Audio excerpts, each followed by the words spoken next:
Le 22 mai 2013 sur Radio Maria France dans la série sur les vertus et nous allons étudier la kénose, cette vertu spécifiquement chrétienne. Bonjour à tous, nous retrouvons Arnaud Dumouche pour l'émission sur les vertus. Arnaud, bonjour. Bonjour Sandra, allez-vous bien? Très bien, merci, et vous-même? Écoutez, c'est l'hiver austral, donc tant pis, on fait avec. J'espère que ça ne va pas durer. Enfin, en tout cas, c'est comme ça. D'après la météo française, on en a jusqu'à la fin du mois. Bon, on fera avec. Donc, nous allons aujourd'hui parler de la kénose, mais avant, nous avons une question d'une auditrice, Marie-Hélène, qui réagissait également par rapport, donc à la fois par rapport à nos émissions sur l'espérance, sur les vertus théologales, et par rapport à un enseignement d'une retraite de la communauté Saint-Jean. Donc sa question la voici. Imaginons donc un homme marié religieusement qui connaît une conversion profonde des années après son mariage, qui se sent de plus en plus attiré par Dieu, qui va délaisser sa femme pour se rapprocher de Dieu en fréquentant davantage l'Église, en se sentant attiré par la vie religieuse. Que pensez-vous de ce cas? Alors je pense qu'en fait, cet homme-là, qui ressent quelque chose, est dans une tentation. Une tentation. Attention, c'est une tentation qui, peut-être, vient d'une vraie vocation venant de Dieu. Parce qu'il a une véritable attraction pour se donner entièrement à Dieu. Il a découvert Dieu. Mais attention, c'est pas ça l'amour de Dieu. C'est pas seulement le ressenti, c'est des actes. Vous voyez, c'est un peu pareil que dans l'amour humain. Si on dit à sa femme « je t'aime », et le jour où elle est malade, on n'est pas là. Et si on dit à sa femme « oh, j'adore mon métier, toi un peu moins peut-être », mais que le jour où elle est malade, on est là. Vraiment, présent, en acte. Eh bien, celui qui a aimé le plus, c'est le deuxième. De la même façon... Oui. C'est comme la parabole des deux fils, un qui répond oui, je viens tout de suite et qui ne vient pas, et l'autre qui dit non et qui finalement va travailler à la vigne quand même. Absolument. C'est en fait la grande différence entre l'amour-passion qui est au début d'un amour et même au début de la conversion. Donc il ressent un profond amour de Dieu qui l'attire, qui lui donne en fait du plaisir. Il est dans ce qu'on appelait, vous vous rappelez, l'une des émissions précédentes sur la charité, la 4e demeure. La demeure de Sainte Thérèse d'Avila, où il y a ce souffle de Dieu qui vient dans le cœur. Mais attention, c'est une demeure qui est le début d'une conversion, et donc elle peut faire des bêtises. La volonté de Dieu objective, que dira tout prêtre, toute personne de bon sens, c'est que son devoir, c'est sa femme. Voilà. Et que sa vocation, c'est sa femme. Et justement, vous allez voir, Sandra, aujourd'hui, vous disiez, c'est une émission sur la kénose. La kénose, ça veut dire le renoncement à soi, une sorte de mort à soi-même. Je dirais que cet homme qui ressent cette vocation, il est probable que dès le début, Dieu l'attire à une certaine mort à lui-même. Et ça veut dire que Dieu doit estimer qu'il est peut-être capable de porter ça. Donc de ressentir une vocation contradictoire avec son devoir, qui est celui de Dieu, eh bien, il fait son devoir. Et je dirais que la grande tentation des jeunes convertis, c'est d'écouter ce qu'on ressent, ou alors des signes qu'on croit être des signes, et non pas la volonté du Père, l'amour de sa femme, évidemment. Il lui doit fidélité totalement. Et ça sera sa vocation religieuse. Alors, évidemment, elle va s'arranger, je suppose qu'elle va le laisser aller à la messe, prier, aller se promener dans la nature pour penser à Dieu, des choses comme ça, mais lui ne doit pas le faire exagérément. S'il la pousse en overdose parce qu'il est trop pieux, il ne fait pas son devoir. Il doit aussi regarder la télé avec elle, etc. C'est son devoir, c'est son amour et c'est ce qui le rendra heureux. Oui, le sacrement de mariage n'est pas moins important que l'engagement religieux. Ah oui, il est même voulu par Dieu, béni par Dieu. Donc il est l'engagement religieux de cet homme-là. Je vais vous raconter une anecdote qui illustre ça. Une femme que je connais, assez âgée, 65 ans, était entrée dans ce qu'on appelle une tentation par rapport à son mari. Ça veut dire qu'elle estimait qu'il ne l'avait pas assez aimé dans sa vie, qu'il avait trop donné à son travail. Elle était aussi entrée dans une volonté de se donner beaucoup plus à la messe, etc. Elle va voir un prêtre. Elle lui raconte que sa version et le prêtre lui dit « Ah oui, vu ce qu'il vous a fait, c'était pas des choses graves, c'était simplement, il n'était pas très attentif, pas très romantique, etc. comme beaucoup d'hommes. Eh bien, séparez-vous et vivez plus proche de la paroisse pour aller à la messe comme ça tous les jours, etc. » Eh bien, je pense que ce prêtre, il a fait une erreur. Qu'en fait, il aurait dû lui dire « Vous vous arrangez avec votre mari, à savoir... » Vous lui devez vraiment, il vous a fait une bonne vie au niveau matériel, de l'accompagner jusqu'à sa vieillesse et Vous apprenez à conduire pour pouvoir aller à la messe tous les jours. Voilà. Vous vivez votre vocation, évidemment, il ne s'agit pas de vous détruire. Mais attention, votre devoir, c'est votre mari. Voilà. Et est-ce qu'on a eu la version du mari? Ben, la version du mari, je l'ai eue, et effectivement, c'était classique, quoi. C'est-à-dire qu'en fait, il était simplement un mari aimant, mais à sa façon. Ça veut dire beaucoup de travail, une sécurité matérielle. C'était vraiment ce qu'il voulait donner à sa femme. Et d'ailleurs, dans la séparation, il l'a privé d'aucun bien. Il lui donne la moitié de l'argent. Vous voyez? Donc je pense que, en fait, on voit bien que c'est une tentation aussi. D'accord. Voilà. Donc nous allons commencer notre thème de ce jour, donc la kénose. Qu'est-ce que la kénose? Alors ce que je vous propose, Sandra, c'est qu'on fasse cette petite consécration, cette prière, D'accord. celle du Père Marie-Dominique Philippe, qu'il faisait au début de ses cours. Demandons à l'Esprit Saint, le Père des pauvres, d'illuminer notre cœur et notre intelligence pour nous conduire à la vérité tout entière. Notre-Dame du Très Saint Rosaire, Priez pour nous. alors la kénose, Sandra, ça vous allez voir, c'est quelque chose qui ne va pas être facile à traiter aujourd'hui parce que je pense que s'il y a 2 secrets dans l'Évangile qui sont révélés sur notre rapport à Dieu, eh bien le premier, il est connu. Vous savez, c'est l'amour possible, d'amour, d'amitié, réciproque entre Dieu et l'âme. Ça, tout le monde en parle, tous les prêtres. Et puis le deuxième, ben, on n'en parle jamais, mais il est spécifique à l'Évangile. C'est justement la kénose. Alors, je vais expliquer ce que c'est, pourquoi c'est un terme grec et pourquoi en français il n'existe pas, mais simplement pour vous montrer que c'est vrai. Vous vous rappelez, à la croix, quand Saint Jean assiste à la crucifixion, qu'un soldat perce le cœur de Dieu, de Jésus qui est crucifié. Il dit « J'ai vu sortir du sang et de l'eau, j'en témoigne, je l'ai vu de mes yeux ». Il insiste, ça veut dire que c'est important. Eh bien, c'est exactement ça.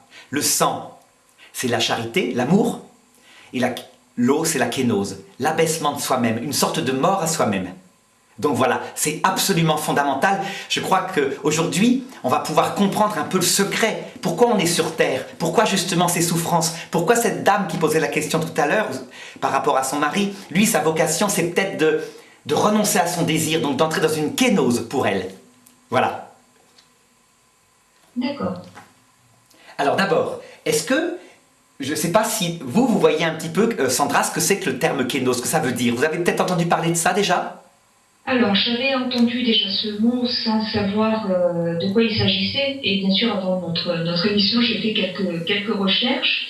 Et j'ai trouvé donc l'étymologie de ce mot, donc qui vient du grec, que je ne me permettrai pas de prononcer n'ayant pas appris le grec à l'école. Et ça signifie en grec vider, se dépouiller de soi-même. Voilà. Par extension, c'est devenu se dépouiller de soi-même. Et par contre, donc, dans les quelques recherches que j'ai fait sur Internet, j'ai trouvé une chose intéressante dans ce paragraphe, donc sur l'étymologie du mot kénos. Il y a un autre mot de la langue française qui a la même racine, c'est aken. C'est une sorte de fruit ou de graine qui ne peut pas s'ouvrir ou se vider tout seul. Ah, je ne connaissais pas. Ça alors, qui ne peut pas se vider tout seul, c'est très bien vu. Parce qu'en fait, la kénose, c'est absolument impossible d'acquérir cette vertu. On verra à la fin que c'est une vertu soi-même. On ne peut pas. Elle nous dépasse complètement. En fait, c'est vrai, c'est l'abaissement au-dessous de soi-même. C'est quelque chose, justement, c'est un mot qui n'existe pas en français parce que, en fait, on trouve très peu de comportements comme ça. Quelqu'un qui, par exemple, serait ministre, qui s'abaisserait au-dessous de son rôle de ministre pour mettre en avant les plus petits, la secrétaire, mais en avant, concrètement, vraiment, lui donner presque le pouvoir. C'est quelque chose qui n'est pas possible. On trouve par contre ça un tout petit peu chez les mères humaines. Les mères, pas les mères les bourgmestres, les mères, M-E, accent grave, R-E. Les mamans, parfois, mettent en avant leurs enfants. Elles savent faire le travail que ferait leur enfant, mais elles le mettent en avant et elles s'abaissent pour le mettre en avant. C'est le seul, je crois, endroit où on voit dans des vertus humaines une kénose. Donc il a fallu aller chercher un terme grec. Alors par contre, regardez, dans l'Évangile, c'est texto. C'est par exemple dans l'Épître aux Hébreux, chapitre 5, verset 8. Lui, Jésus, tout Fils éternel qu'il était, donc ça veut dire qu'il était Dieu, a pris de ce qu'il souffrit l'obéissance et il s'est abaissé, se faisant un temps inférieur aux anges. Vous voyez, des choses comme ça. Eh bien, c'est ça, l'abaissement de soi-même. Dieu, il est Dieu, et il s'abaisse au-dessous de sa condition, en se faisant homme. Donc c'est difficile à comprendre. Hein. Alors, Sandra, oui, allez-y, je vous laisse intervenir. Oui, non, je vous écoute, j'allais dire, oui, effectivement, Dieu étant tout ce qu'il y a de plus parfait, s'il se met au niveau de l'homme, c'est que forcément il s'abaisse. Exactement. Sauf que regardez, chez les grands théologiens, disons jusqu'au ce qu'on appelle les mystiques rénants, vous voyez, donc des mystiques du XVIe siècle qui ont parlé autrement. Les grands théologiens disaient, en fait, Dieu lui-même ne peut pas s'abaisser, il est grand, il est lui-même Dieu, il est immuable. Mais c'est sa nature humaine qui connaît un abaissement. Et ces mystiques-là vont montrer, jusqu'au XXe siècle, avec des grands théologiens comme Maurice Zundel, etc., que non, il y a un abaissement qui vient de la Trinité. Mais ça, on le verra tout à l'heure.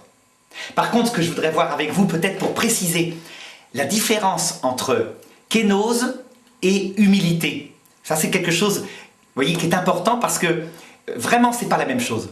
Pourtant, on est bien obligé d'employer parfois le même mot parce que les gens ne comprennent pas le mot kénose.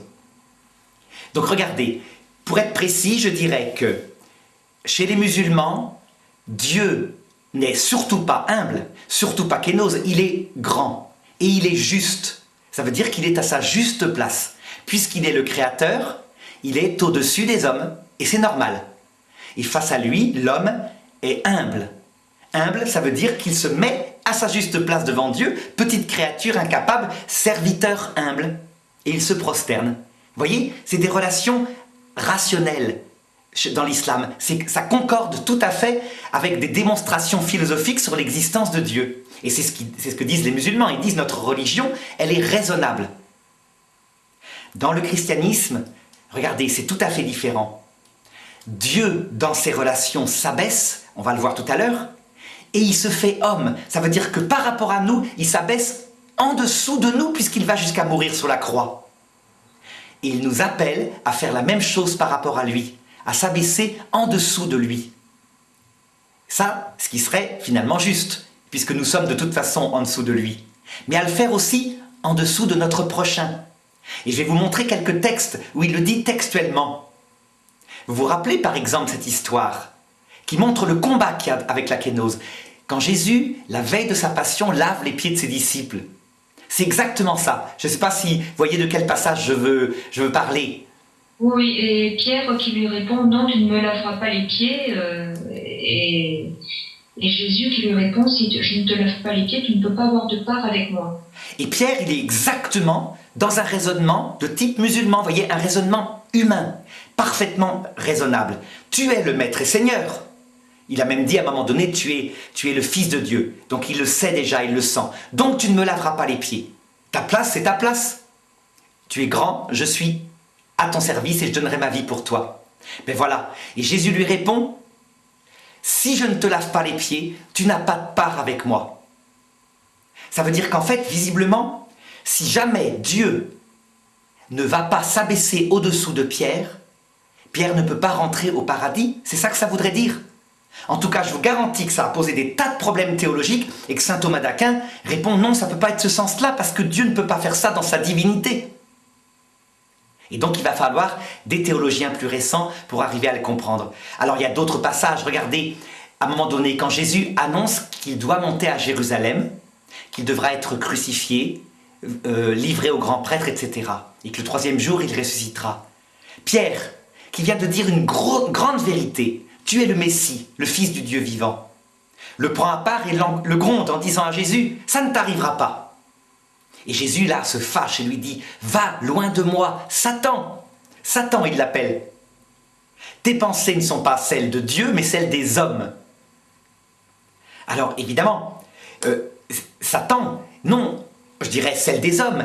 Et pourtant, il a raison de dire, Jésus, que c'est une pensée de Satan, parce qu'en fait, si jamais Jésus suivait la volonté de Pierre, il ne révélerait pas l'évangile. C'est ce qu'on va voir maintenant, si vous le voulez. Hein. D'accord, allons-y. Alors regardez, donc visiblement, il y a une nécessité de s'abaisser soi-même pour rentrer au paradis. C'est quelque chose qui d'ailleurs, curieusement, est présent dès l'Ancien Testament. Par exemple, dans le livre de l'Exode, au chapitre 33, verset 20. Vous vous rappelez cette histoire? Moïse dit à Yahvé, « Je veux te voir face à face. » Et Yahvé lui répond, « Tu ne peux pas me voir. Personne ne peut me voir et vivre. Personne ne peut me voir sans mourir. » Alors Dieu dit à Moïse, « Mais tu me verras de dos, et retire ton voile quand je passerai, etc. » Alors, ce texte-là a été compris par les Juifs dans un sens littéral, au point que vous vous rappelez peut-être dans le livre de Tobie, quand l'ange Raphaël annonce à Tobie qu'en fait il n'est pas un homme mais un ange de Dieu. Aussitôt Tobie tombe par terre, terrorisé, parce qu'il se dit « Si je regarde l'ange de Dieu qui voit Dieu, je vais mourir. » Au sens chrétien, on sait ce que ça veut dire. On ne peut pas mourir, on ne peut pas voir Dieu sans mourir à soi-même. Mourir à soi-même, ça veut dire mourir intérieurement, à tout l'honneur qu'on a de soi-même, les qualités les plus normales, les plus nobles. Si on ne meurt pas à soi-même, je vais expliquer plus précisément tout à l'heure, on ne peut pas voir Dieu. C'est impossible. Donc il faut comprendre pourquoi. C'est quelque chose de bizarre. Normalement, vous voyez, quand on avait vu la charité, on pouvait penser que pour voir Dieu, c'est pas compliqué. Il suffit de l'aimer réciproquement, comme entre guillemets dans un mariage d'amour. Et à ce moment-là, on peut le voir. Eh bien non, ça ne suffit pas visiblement, il faut autre chose. Et c'est ça qu'il faut absolument regarder maintenant. Alors, je ne sais pas si ça a un lien, il y a des saints qui parlent de s'oublier soi-même. S'oublier soi-même, c'est une façon de le dire, parce qu'en fait c'est tellement compliqué à exprimer, parce que c'est un mystère qu'on ne vit pas tous les jours, mais disons que c'est une des conséquences, effectivement. On s'oublie soi-même jusque dans ses qualités. Je veux dire par là qu'un homme qui a la kénose, cette qualité intérieure, il a par ailleurs d'autres qualités. Mettons, il a été fidèle à sa femme, il a bien élevé ses enfants. Eh bien, il arrive à l'heure de sa mort devant le Christ, il ne met même pas en valeur ces qualités-là. Il est sans illusion sur lui. Il arrive comme mort à lui-même en disant « Tu sais que je ne suis rien. Tu sais que je ne suis rien. » Donc, s'oublier soi-même, ça dit quelque chose, mais vous allez voir, Sandra, qu'en fait, l'oubli à soi-même qui est possible grâce à la croix, à la souffrance, va bien plus loin que ça. Pour être précis, Adam et Ève, avant le péché originel, devaient eux aussi, pour voir Dieu face à face, donc après leur passage sur terre, qui ne devait pas se terminer par la mort, devaient eux aussi entrer dans un renoncement à eux-mêmes, donc dans une kénose. Et ce renoncement à eux-mêmes était exactement celui que dit ce prêtre qui vous a parlé, s'oublier soi-même. Regardez l'épreuve que Dieu avait mise, c'est très simple. Il leur avait dit, vous pouvez tout faire sauf manger de l'arbre de la connaissance du bien et du mal. Ça veut dire choisir vous-même ce qui est bien et ce qui est mal différemment de ce que je dis être le bien et le mal. Donc il s'agit d'obéir. Mais voyez, ils ne devaient pas souffrir. Pour eux, qui étaient des personnes libres, Adam et Ève sont adultes, ils ont une grande sagesse intérieure. Ça a été très pénible, parce qu'ils se sont dit, en fait, finalement, on peut presque rien faire, puisqu'on doit obéissance d'amour à ce Dieu. Et ils se sont dit, non, on préfère être libre, et faire que nos enfants naissent libres aussi de choisir le bien et le mal. Voyez, donc l'épreuve normale aurait dû être juste un renoncement à sa volonté propre, une sorte d'obéissance. Pas plus que ça, sans souffrance, sans aucune souffrance. Après le péché originel, Dieu a décidé de prendre Adam et Ève selon leur volonté, ce qu'ils avaient demandé, et donc de se cacher. Résultat, cette fois, la kénose, c'est-à-dire l'oubli de soi-même, peut aller bien plus loin, jusqu'à la mort physique. Et la mort intérieure, on ne sait même plus, quand on est sur Terre, si Dieu existe vraiment et s'il est amour. Donc ça va bien plus loin. En fait, depuis le péché originel, la kénose peut passer par l'expérience du désespoir à un moment donné. Et ça, c'est ce que je vais expliquer. Vous voyez, s'oublier à soi-même, c'est pas mal, c'est ce que devaient vivre Adam et Ève, mais maintenant, ça va bien plus loin, la kénose. Voilà ce que je répondrai. Alors, avant de voir ça, si vous voulez, il faut, je crois, qu'on voit la racine en Dieu. Donc, je vous disais, saint Thomas d'Aquin pense que la racine n'est pas en Dieu. Que simplement, Dieu demande ça à l'homme, il s'abaisse au-dessous de lui-même parce que Dieu est grand. Non, visiblement, il y a une racine en Dieu. Je dirais que quand Jésus dit à ses disciples « Qui m'a vu a vu le Père », qui a vu Jésus l'a vu abaissé à la croix, c'est que ça signifie quelque chose du Père. Il y a quelque chose. Bon, Le problème, c'est que les théologiens du Moyen-Âge n'arrivaient pas à voir quoi. Dieu, il est parfait. Il ne peut pas y avoir en lui d'abaissement. Donc, qu'est-ce qui peut se passer? Alors, je vais vous donner l'explication. Ça se situe dans la Trinité. Vous vous rappelez, Dieu a une vie intérieure éternelle. Sa vie intérieure, au sens littéral du terme, il se contemple lui-même et il s'aime lui-même. C'est pour ça que le vrai nom, c'est Dieu, son verbe, ça veut dire sa connaissance qu'il a de lui-même, et l'amour. L'amour, ça veut dire l'amour qu'il a de son propre verbe.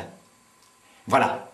Mais évidemment, vous voyez, c'est des termes trop techniques. Ils sont dans l'Évangile, hein, mais les gens ne seraient pas proches de Dieu. Donc Dieu a choisi de l'expliquer en forme de Père, Fils, Saint-Esprit. Là, ça parle plus, c'est plus proche de ce que nous on vit, avec des relations interpersonnelles. Donc, pour être précis, regardez, le Père, c'est Dieu.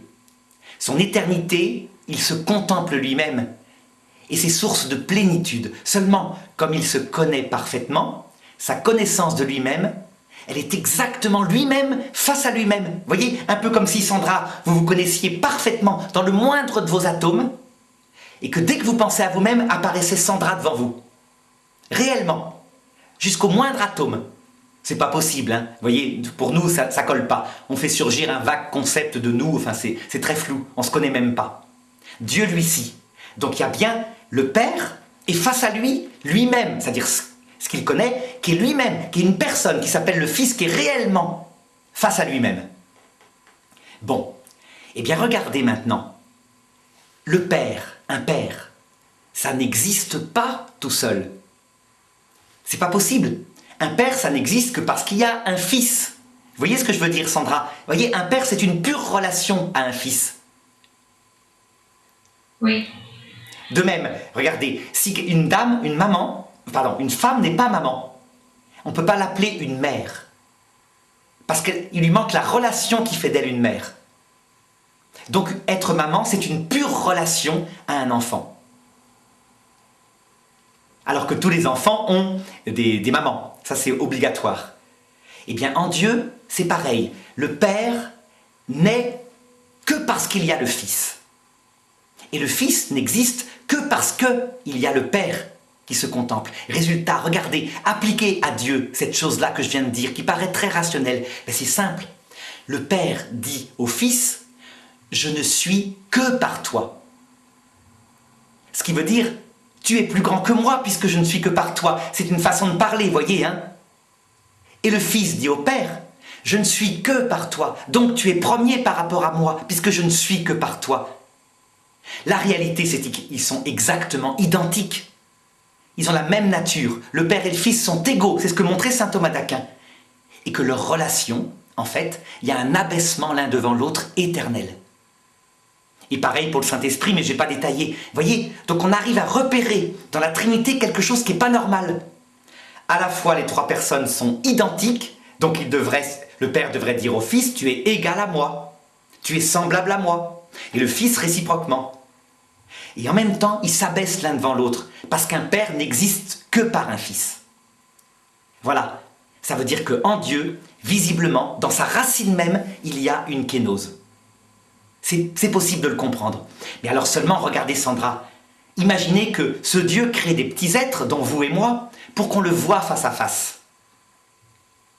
Alors on comprend tout de suite le problème.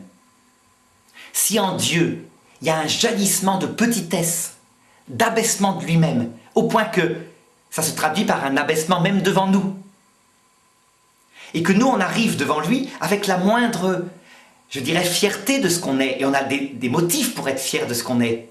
On fait ce qu'on peut pour... On a des qualités quand même. Eh bien, on ne peut pas supporter de voir Dieu. C'est impossible, on n'arrive pas. Ça nous arrache le cœur. Vous voyez un peu le problème? Allez-y Sandra, posez-moi toutes les questions que vous voulez, parce que je sais que c'est un peu compliqué, comme ça.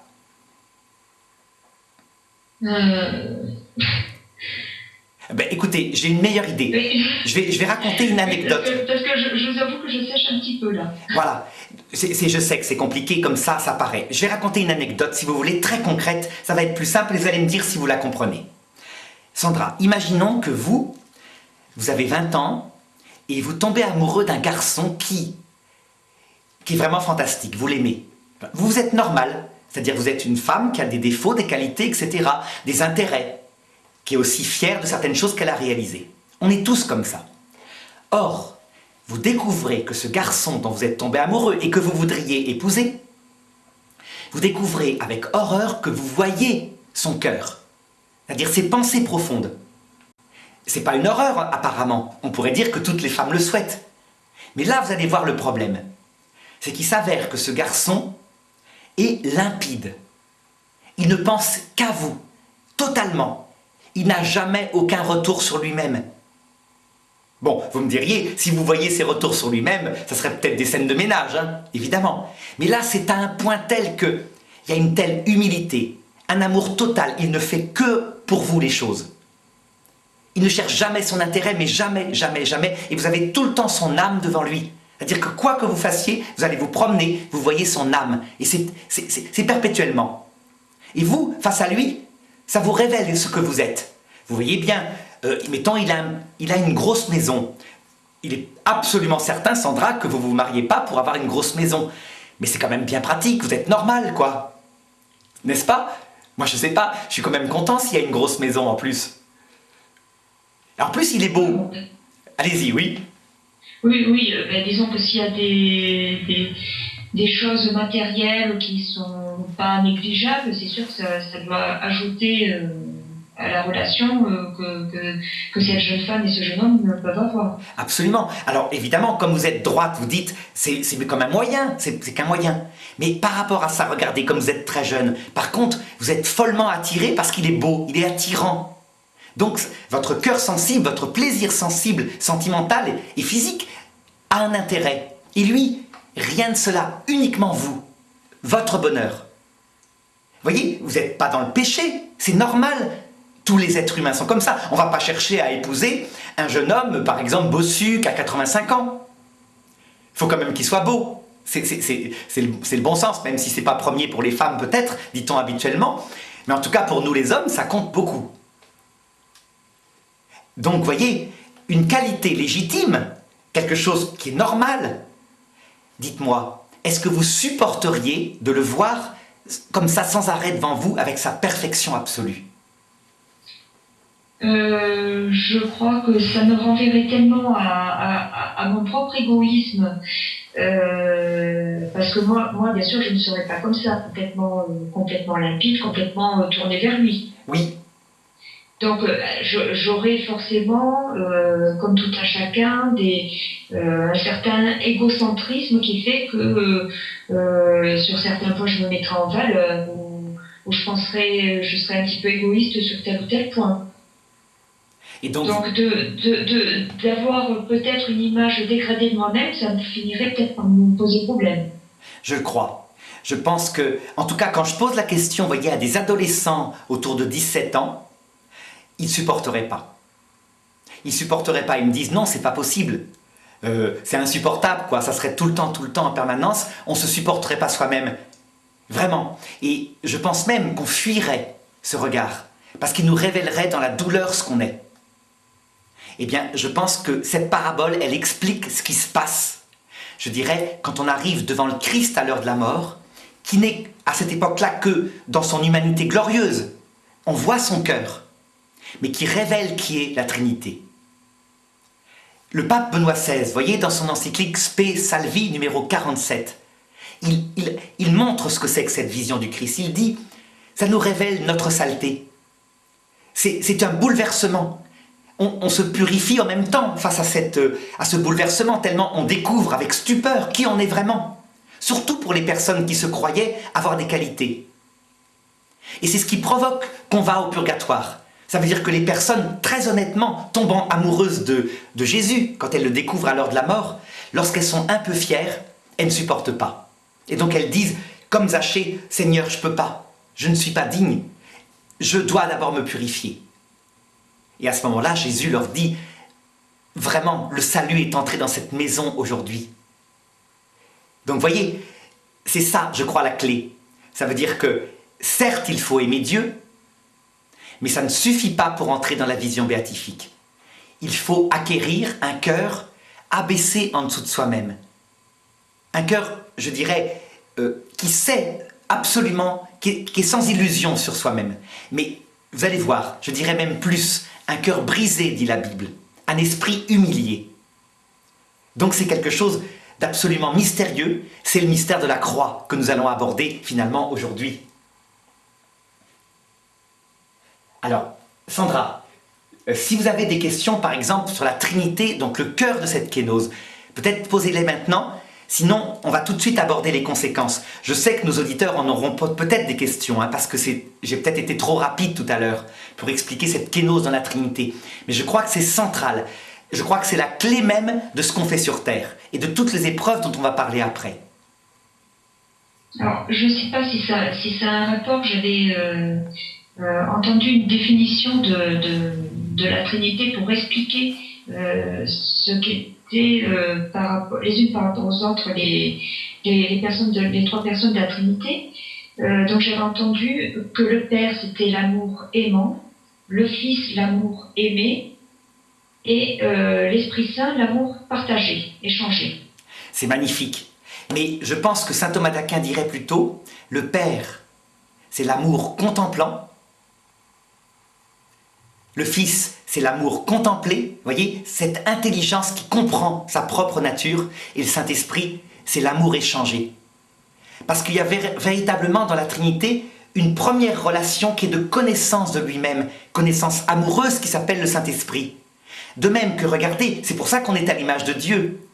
On commence par connaître le mari ou l'épouse qu'on va aimer. On connaît quelque chose de son cœur. Évidemment, au départ, on ne connaît que superficiellement.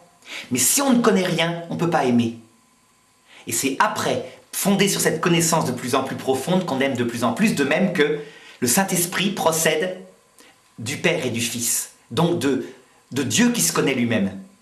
Bon, ça c'est peu importe. Vous voyez, ce sont des petites précisions sur la Trinité. La connaissance produit l'amour. Par contre, du côté de la kénose, entre les personnes de la Trinité, l'abaissement réciproque, sur ce point-là, ça va à peu près? Ou peut-être qu'on pourrait réaborder ça une autre fois, c'est pas la peine peut-être d'approfondir. Il y a tellement de choses à voir maintenant. Alors, je dirais, oui, ça va, oui, ça, on va dire ça comme ça va, c'est vrai que on aborde un thème assez difficile aujourd'hui. Je pense que les auditeurs sont en train de se rendre compte de mon manque justement de connaissances sur ce sujet. Tout à fait, c'est mystérieux. Je pense que c'est le secret ultime. D'ailleurs, c'est comme ce que dit saint Paul, c'est le mystère de la croix qui va en conséquence apparaître. C'est le mystère de notre présence sur terre. Pourquoi est-ce qu'on ne va pas directement au paradis dès qu'on aime Dieu? Pourquoi est-ce qu'il y a un purgatoire après la mort? Tout s'identifie, tout vient de ce petit mot qui s'appelle la kénose. Il ne suffit pas d'aimer Dieu, c'est particulier Dieu. Il faut aussi avoir un cœur brisé, un esprit humilié pour le voir face à face.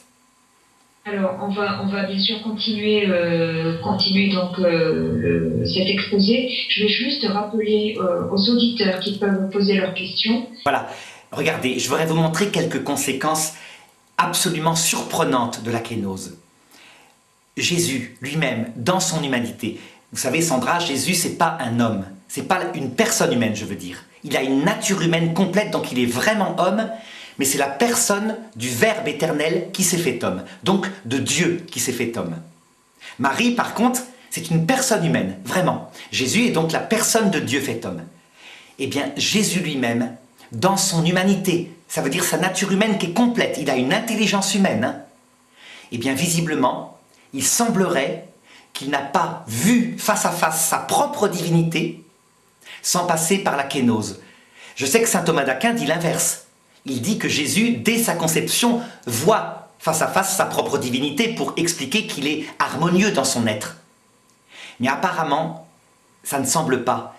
Toujours à cause de cette parole de l'Épître aux Hébreux, au chapitre 5. Quand l'Épître aux Hébreux dit ceci, regardez bien, je vais vraiment, c'est quelque chose de surprenant. Je dirais qu'on le sortirait soi-même comme théologien, on serait traité d'hérétique. Mais rassurez-vous, ça va être expliqué après. Donc, j'avais dit tout à l'heure, le Christ, tout Fils éternel qu'il était, a pris de ce qu'il souffrit l'obéissance. Après avoir été rendu parfait. Le texte dit textuellement ça, il a été rendu parfait.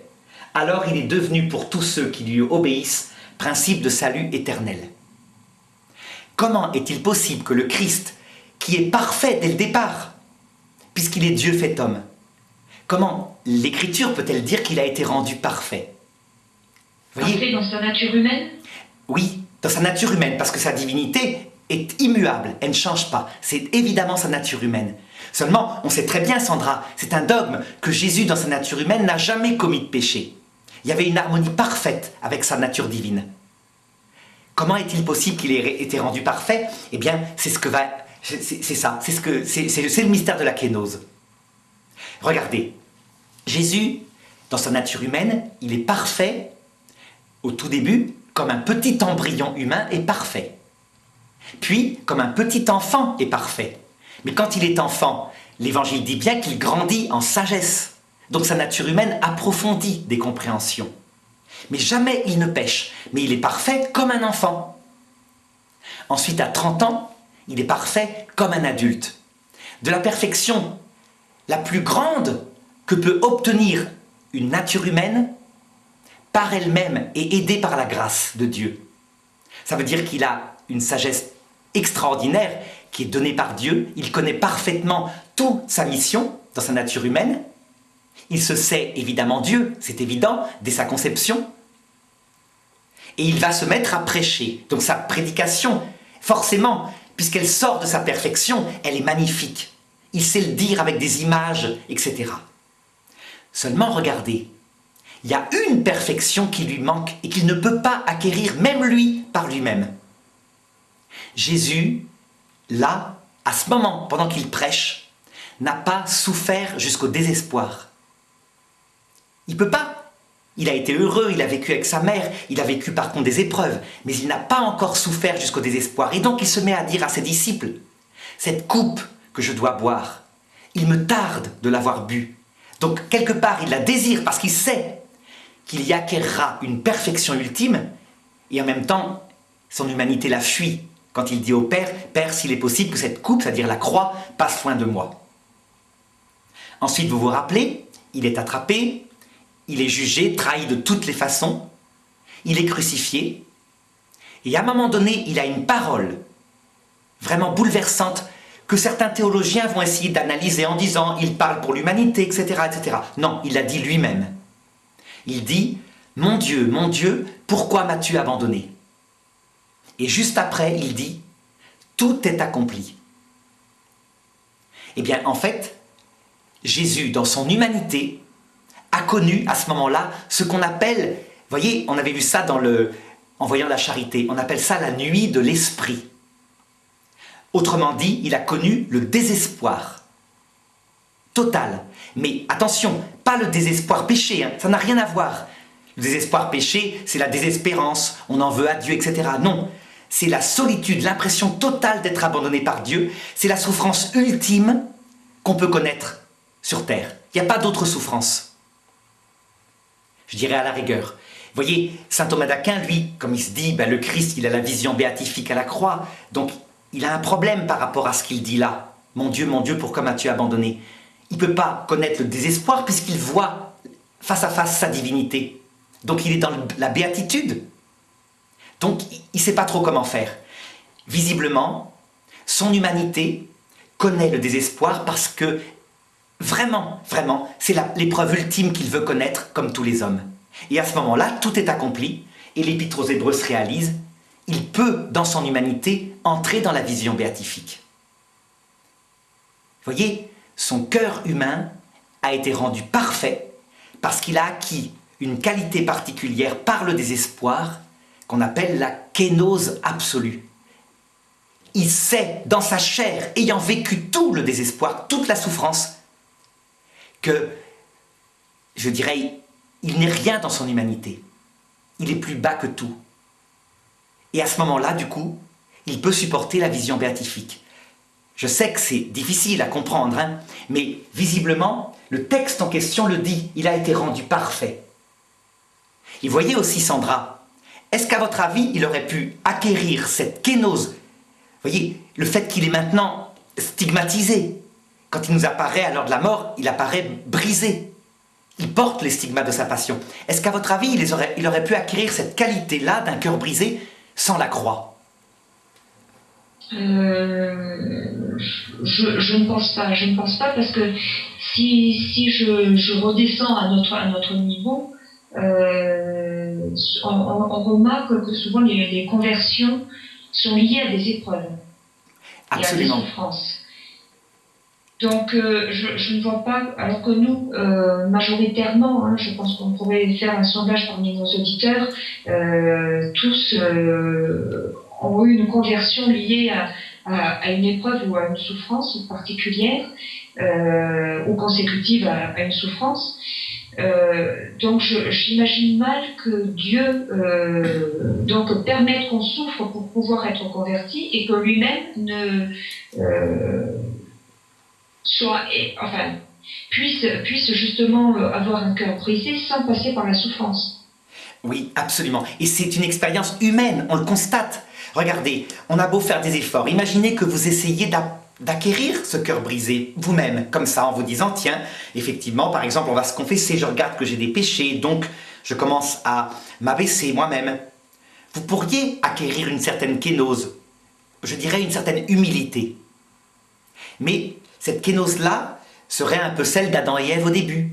C'est-à-dire que c'est une approche. Par contre, tant qu'on n'a pas touché du doigt le désespoir, cette espèce d'épreuve ultime qui fait que d'ailleurs, très souvent, elle se caractérise par l'envie de mourir.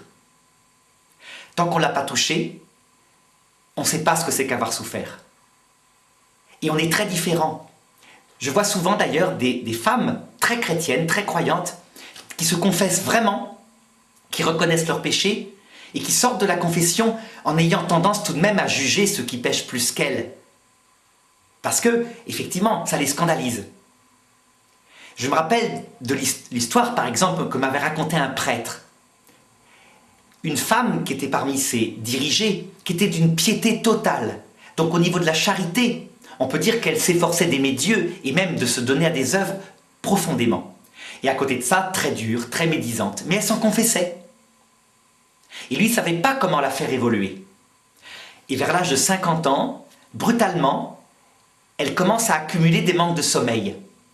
Et elle, évidemment très fière, pas question d'aller voir un psychologue ou de prendre des médicaments pour essayer de réguler tout ça. Donc elle tenait bon. Et brutalement, elle s'écroule. Vous voyez, dépression nerveuse grave, tentative de suicide. Cure de sommeil à l'hôpital, on la requinque, elle se relève, elle revient dans sa maison, et le prêtre m'a dit que quand il l'a retrouvée, c'était plus la même. Elle était totalement brisée et humble. C'était devenue une personne bonne. Elle était dans la compréhension totale de ceux qui souffrent. C'était bouleversant, comme si la souffrance l'avait fait passer d'une perfection qui forcément finissait par s'enorgueillir. On sait plus fort que soi, on sait bien, quand on est parfait, malheureusement on finit par plus voir ses péchés, à une perfection définitive, comme si elle avait été brûlée au feu et que l'or dans son cœur était surgi et que la paille, le foin avaient été brûlés. Vous voyez ce que je veux dire? C'est ça, cette perfection que donne la kénose par la croix. D'accord. Eh bien, voyez, de la même façon, je pense que le Christ ne pouvait pas l'acquérir. Effectivement, il fallait qu'il reçoive un baptême, il le dit lui-même, et tant qu'il ne l'avait pas reçu, eh bien, il ne pouvait pas, comme dit l'Épître aux Hébreux, devenir parfaitement, pour tous ceux qui lui obéissent, donc jusqu'à la croix, principe de salut éternel. Seulement, attention, je veux bien préciser à nos auditeurs que ne commencez pas à chercher à acquérir la kénose vous-même. J'en parlerai à la fin, c'est impossible.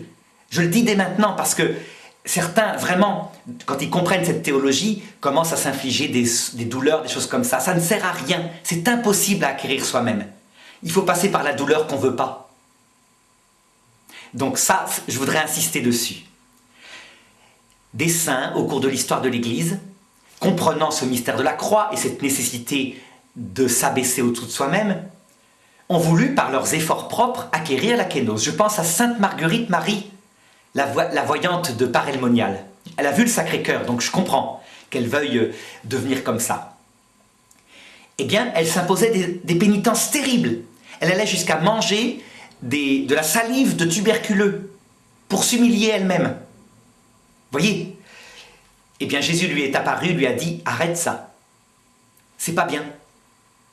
En fait, regardez, si elle avait continué à faire ça, elle aurait peut-être attrapé une maladie. Mais avec la fierté d'être quelqu'un de bien parce qu'elle suit le Christ dans sa kénose. Or, la fierté, c'est justement l'inverse de la kénose. Vous voyez, ça sert à rien, quoi. Mais si c'est pour se mettre en valeur, c'est pas... effectivement, c'est complètement inutile, c'est même le contraire. Alors, je pense pas qu'elle voulait se mettre en valeur, mais de fait, même en le faisant secrètement, dans son cœur, elle se met en valeur devant elle-même. C'est plus fort que nous, on est comme ça. Donc, quoi qu'on fasse de bien, on se met en valeur devant soi-même, donc on acquiert une certaine légitime fierté. C'est l'inverse de la kénose. Donc, on ne peut pas l'acquérir soi-même. Par contre, regardez, vous avez remarqué que la plupart des grands saints, quand on les observe, à la fin de leur vie, il leur arrive une épreuve qu'ils n'aiment pas, qu'ils fuient, comme le Christ à la croix. Père, s'il est possible que cette coupe passe loin de moi. Il n'aime pas la croix, le Christ. C'est normal, quand même. Eh bien, regardez, les saints, c'est pareil. Je vais vous raconter. Par exemple, prenez Saint Louis. Saint Louis, roi de France, canonisé. Il part avec tout son zèle pour servir Dieu dans une dernière croisade. Donc, il veut la gloire de Dieu. C'est un désir humain, légitime. Il veut que Dieu soit fier de lui, il a récupéré les lieux saints, etc. C'est son amour, à sa façon, à son époque. Et il attrape la peste devant Tunis, et il meurt lamentablement dans la puanteur, avec des bubons partout. Dans le désespoir, sans présence du tout de Dieu apparente, il meurt comme ça. Vous voyez, kénose, la croix à la fin de sa vie, qui fait qu'en fait, il a atteint la perfection, il a été brisé dans son désir. Je peux vous raconter des tas d'autres exemples. L'un des plus bouleversants, c'est Sainte Jeanne d'Arc. Et elle, en plus, ce qui est amusant, enfin amusant, non, ce qui est intéressant, oui, amusant, je ne devrais pas, vous voyez comme quoi, ce qui est intéressant, c'est qu'elle le vit à travers un combat matériel. Donc, vous vous rappelez, elle est attrapée par les Anglais, et puis, ses voix ne viennent plus la visiter dans sa prison. À partir du moment où elle est en prison, plus une seule fois la visite des voix. C'est terrible. C'est le moment où elle en a le plus besoin. Donc elle se défend comme elle peut. À un moment donné, elle est fière, hein, elle se bagarre contre cet évêque. Il faut voir, on a le texte de son procès, détail par détail, phrase par phrase. C'est une battante, c'est extraordinaire. Elle est pleine d'humour. Et le soir, dans sa cellule, elle est pleine de désespoir. Et à un moment donné, l'évêque a une idée subtile, on pense qu'il a eu cette idée, il lui donne à manger un poisson avarié, elle tombe malade. Elle est donc affaiblie, le lendemain il l'emmène voir le bûcher. Vous voyez, psychologiquement, il veut la faire craquer, il veut qu'elle signe un papier comme quoi elle se soumet à son autorité, et donc qu'elle n'appelle pas au pape. Donc que lui, comme il a décidé qu'elle était sorcière, qu'elle se soumet. Et en échange, elle sera dans une prison de femmes. Elle signe, donc elle craque. C'est un papier blanc, vous voyez, mais elle signe. Elle revient dans sa cellule le soir, et évidemment, il y avait tromperie. On l'a remis dans une prison d'hommes, avec ses vêtements d'homme bien en avant, pour qu'elle puisse se réhabiller en homme, et donc retomber dans son péché. C'est ce qu'attend l'évêque. Et à ce moment-là, ses voix lui apparaissent. La console, et elle, la petite Jeanne, elle leur demande, elle a 19 ans, hein, elle demande à Sainte Catherine, est-ce que je vais être délivrée de cette prison? Et Sainte Catherine lui répond, oui, et par grande victoire. Et là, toute guillerette, Jeanne reprend courage, elle se dit que le roi Charles VII est en train d'arriver. Il a dû prévoir une expédition, c'est pas possible autrement, il lui a pas écrit depuis 6 mois. Et ça y est, elle reprend courage, elle se réhabille en homme. Le lendemain, l'évêque vient en grande pompe vérifier qu'elle est retombée dans son péché, elle est travestie de nouveau, et il l'emmène au bûcher. Et elle criait de toute sa pitié, Jésus, Jésus, Jésus. Et les gens en pleuraient. Même les gens qui avaient voulu sa mort. Et elle est brûlée vive. La grande victoire qu'elle ne pouvait pas comprendre à 19 ans, et parce que sans doute l'Esprit Saint ne lui permettait pas de le comprendre, c'est la victoire éternelle. Glorifiée juste après, devenue reine du ciel et de la terre, reine de France, patronne de France, etc. Mais elle ne pouvait pas le comprendre, elle est passée par une kénose. Et son cri lamentable, Jésus, Jésus, c'est la même chose que mon Dieu, pourquoi m'as-tu abandonné? Voyez? Ça me fait penser à un personnage qui sans doute dans les années qui viennent sera canonisé. Je ne sais pas si vous en avez entendu parler, John Bradburn. Non, je n'ai pas entendu parler. Voilà, c'est une personne qui est décédée il n'y a pas si longtemps que ça, je crois, à la fin des années 70.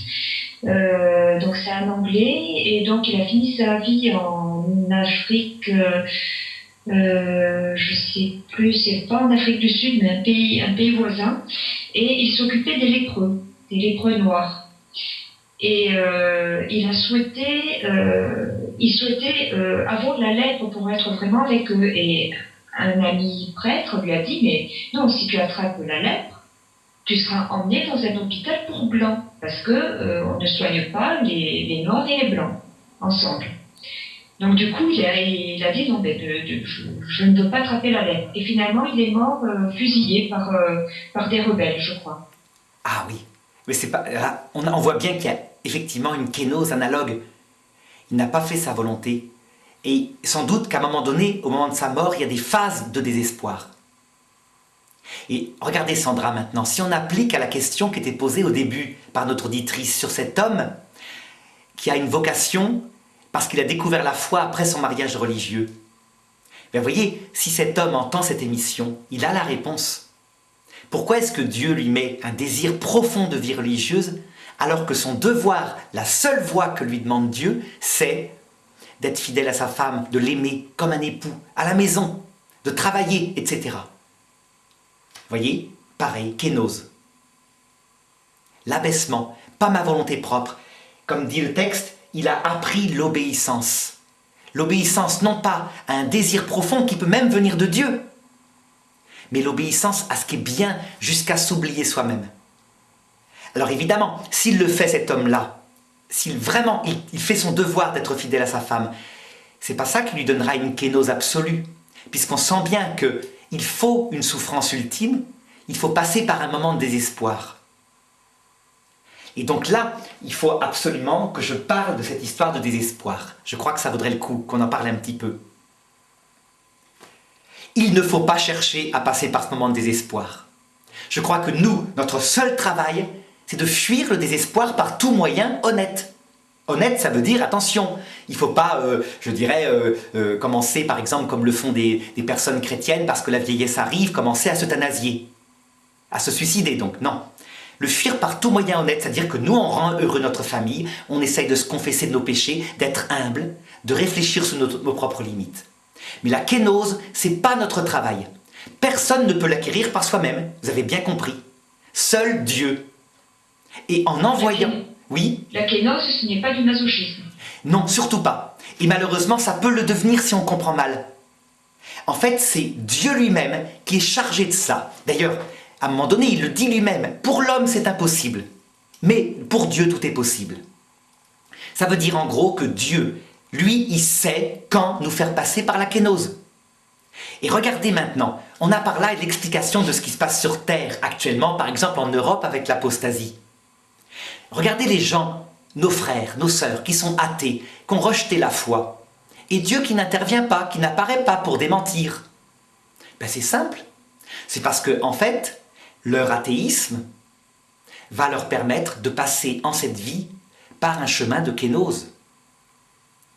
Ça veut dire qu'en fait, quand on a peur de la mort, puisqu'on est fait pour Dieu, qu'on a peur de ne pas retrouver les siens, qu'on est vieux et qu'on se désespère, eh bien c'est déjà une kénose, même si on n'est pas croyant.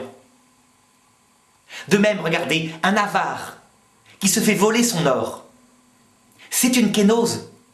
Lui, son trésor, c'est son or, il se le fait voler, ça prépare son cœur. Il a connu le désespoir, il a envie de se suicider. La petite Thérèse, son trésor à elle, c'est quoi? C'est Jésus, Jésus tout seul. Qu'est-ce que fait Jésus le jour de ses vœux?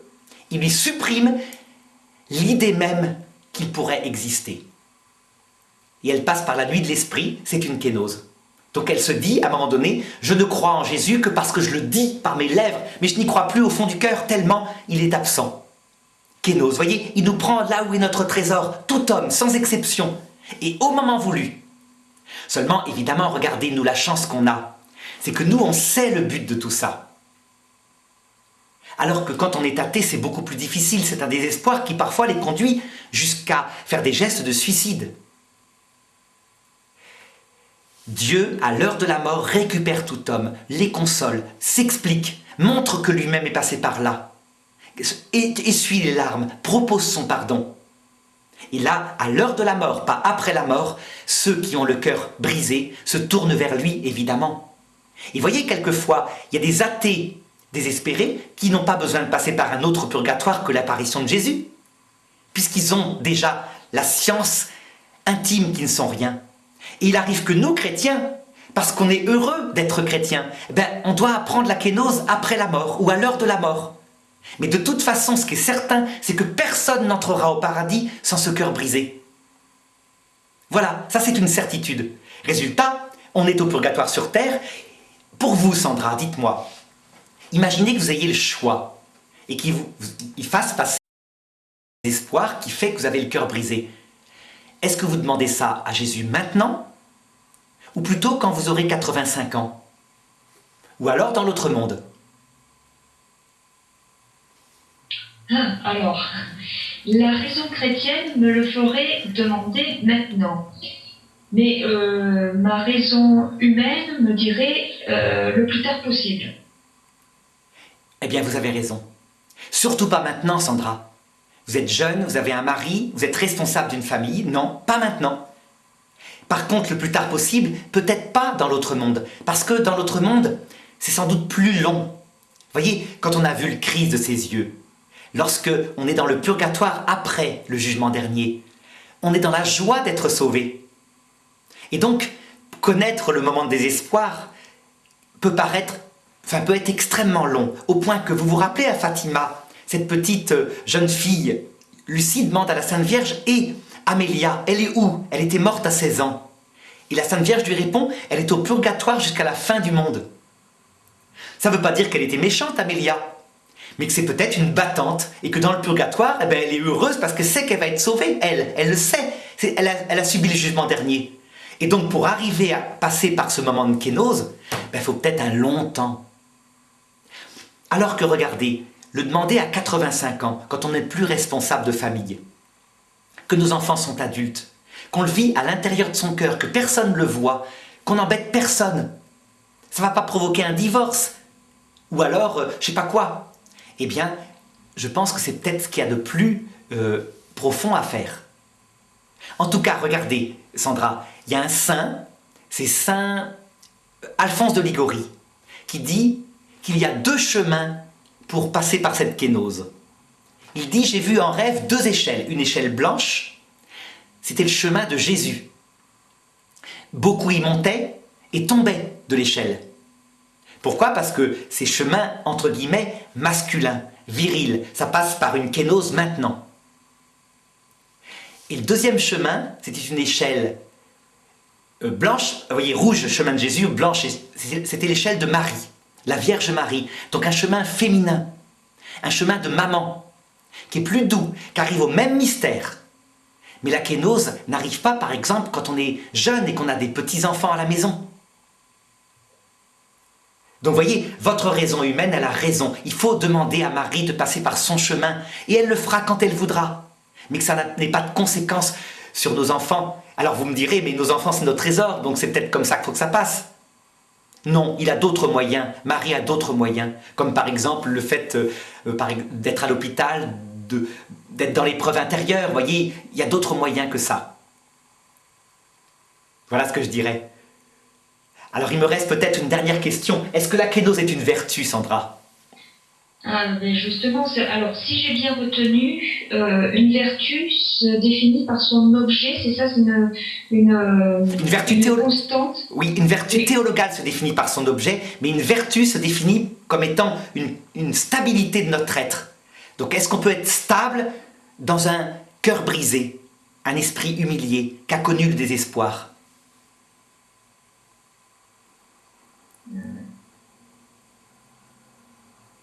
Imaginez. Oui. Possible, oui, je pense qu'on peut, après une épreuve qui justement cause ce cœur brisé, je pense qu'on peut conserver un cœur brisé dans la mesure où on sait quelle est notre juste place et quelle est Je le crois aussi, Alors, tout à fait Sandra, je le crois. D'ailleurs, toute personne qui a connu un moment de désespoir, avec cette idée éventuellement, vous voyez, qui fait même penser à la mort, elle est plus pareille après. Cependant, attention, au bout d'un certain temps, quand on est passé par ces moments d'épreuve qui nous tombent en cascade, et parfois jusqu'au désespoir, au bout d'un certain temps, on finit par oublier. Et l'Apocalypse décrit ça comme si une des têtes qui avait été blessée, notre orgueil, repousse systématiquement. Donc je veux dire par là, c'est une vertu, quand on y est passé, c'est une vertu qu'on ne peut pas acquérir par soi-même, impossible. Elle n'est donnée dans sa perfection que par le passage par la souffrance. Mais attention, quand on reste sur terre, l'orgueil repousse avec un certain temps. On finit par soigner ses plaies, si vous voulez. Dans l'autre monde, par contre, quand on verra Dieu face à face, non, c'est stabilisé, ça c'est certain, c'est autre chose. très bien, mais merci beaucoup Arnaud donc, pour cette émission sur l'Akénos. Donc je rappelle à nos auditeurs qu'ils peuvent poser leurs questions parce que c'était, on le rappelle, un sujet difficile. Donc n'hésitez pas à poser vos questions pour demander des éclaircissements sur tel ou tel point. Arnaud, merci beaucoup et à mercredi prochain. À mercredi prochain, Sandra. Au revoir.